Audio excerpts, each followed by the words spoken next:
Hi friends, welcome to யாஷிகர்.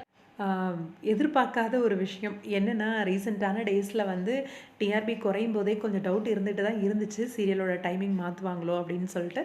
அதுக்கேற்ற மாதிரியே இந்த வீக் வந்து ப்ரமோ வந்து அஃபிஷியலாகவே ரிலீஸ் பண்ணிட்டாங்க. சின்னி அப்படின்னு சொல்லி ஒரு புது சீரியல் வந்து ப்ரமோ ரிலீஸ் ஆகிருக்கு நம்மளோட ஸ்டார்மால நம்ம ஹீரோ சுவாமி நடிச்சிட்ருக்க ஒரு சீரியல் தான் நூவு நேனு பிரேமா அப்படின்னு சொல்லிட்டு. இந்த சீரியல் வந்து ரொம்ப டேஸில் வந்து டிஆர்பி ரொம்பவே லோவாயிடுச்சு.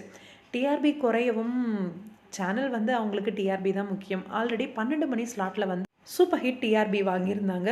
நான் ப்ரைம் டைமில் நம்பர் 1 சீரியலாகவும் இருந்தாங்க. 6+ டிஆர்பி எல்லாம் வாங்கியிருக்காங்க.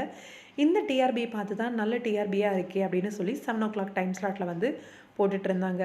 நம்மளோட ஹீரோ சுவாமி வந்து தமிழ்லையும் சரி, அதே மாதிரி தெலுங்குலேயும் சரி, அந்த 7 o'clockல சூப்பராக சர்வை பண்ணிட்டு வந்துட்டு இருந்தாங்க. ஆனால் இப்போ டிஆர்பி வைஸ் கொஞ்சம் கம்மியாக போயிட்டு இருக்கவே சீரியலோட டைமிங் மறுபடியும் ஆஃப்டர்நூன் ஸ்லாட்டே மூவ் ஆகுது. இது ஆனால் எதிர்பார்க்காத ஒரு விஷயந்தான். ஏன்னா ரசிகர்களுக்கு இது ரொம்ப பெரிய ஒரு வருத்தம் இருக்கும் அப்படின்னு நினைக்கிறேன். இதுக்கு மேலே நூவு நேனு பிரேமா மதியம் 1 மணிக்கு வந்து டெலிகாஸ்ட் ஆக போகுது. வர ஜூலை 1 நூவு நேனு பிரேமா மதியம் 1 மணிக்கு வந்து டெலிகாஸ்ட் ஆக போகுது. இது ரசிகர்கள் எல்லாருக்குமே ஒரு பெரிய வருத்தம் இருக்க தான் செய்யும்னு நினைக்கிறேன்.